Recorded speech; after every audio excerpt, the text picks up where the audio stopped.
Hello everyone, welcome my channel. આપણે બનાવીશું ભરવાની ઝંઝટ વગર ભરેલા રવૈયાનું ઢાબા સ્ટાઇલ શાક। માટે મેં અહીં 250 ગ્રામ રીંગણા લીધા છે, જે નાના નાના અને કૂણા આવે તેવા લેવા, તેથી એકદમ ઝડપથી બની જાય અને ટેસ્ટમાં પણ અંદર બી ન હોય એટલે સારા બને।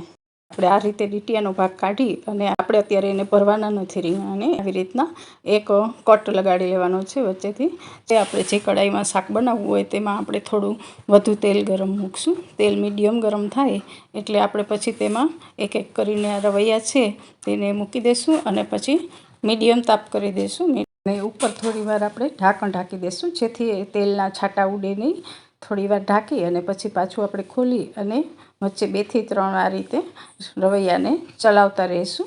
મીડિયમ તાપે આપણે તેને સાતળવાના છે, પૂરેપૂરા સાતળવાના નથી। આપણે 50 થી 60% જેવા સતળાઈ જાય એટલે આપણે એને રવૈયાને એક પ્લેટમાં લઈ લઈશું।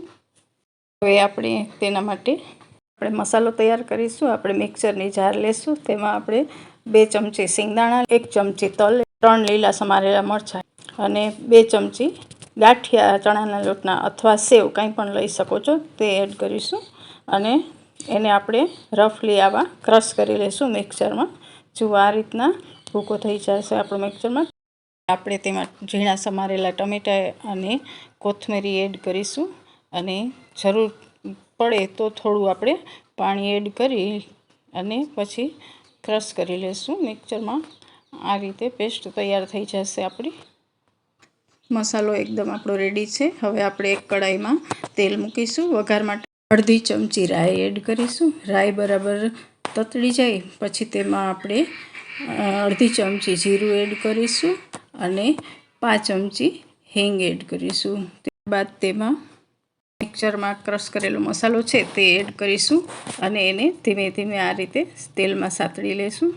સાતળતા જો આ રીતે ઉપર તેલ છૂટું પડી જાય ત્યાં સુધી આપણે એને સાતળી લઈશું। હવે આપણે તેમાં મસાલો કરવાનો છે। તેમાં 1 ચમચી મરચું પાવડર, અડધી ચમચી હળદર, 1 ચમચી ધાણા જીરું, સ્વાદ પ્રમાણે નિમક એડ કરીશું।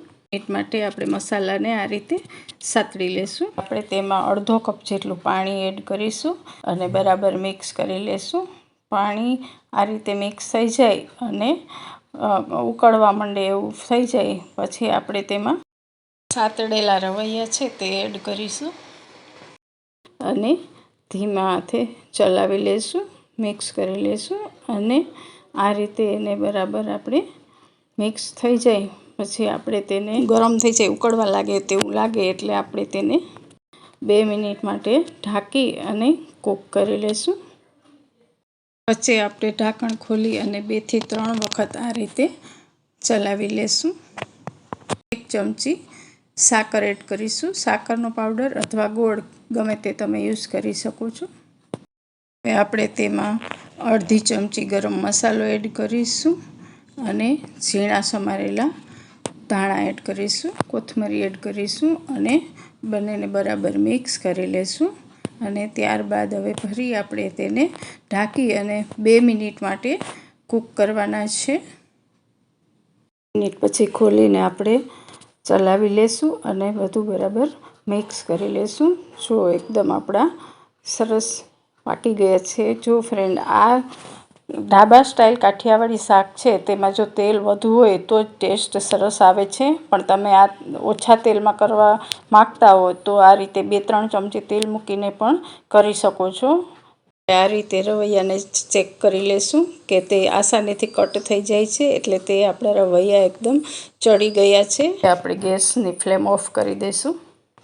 આપણે તેમને એક પ્લેટમાં સર્વ કરી લઈશું। જોતાં જ મોઢામાં પાણી આવી જાય એવા જ બન્યા છે અને ખુશ્બુ પણ એટલી સરસ આવે છે ને ફ્રેન્ડ્સ, આ રવૈયાનું ઢાબા સ્ટાઇલ શાક છે તે રોટલી, પરોઠા, ભાખરી કે રોટલો ગમે તેની સાથે ખાઈએ ખૂબ જ સરસ લાગે છે। સ્વાદમાં એકદમ સરસ થાય છે, તો તમે પણ ટ્રાય કરજો અને મને કમેન્ટમાં જણાવજો કે તમને મારી આ રેસીપી કેવી લાગી। આઈ હોપ કે તમને ગમ્યું હશે। Thank you.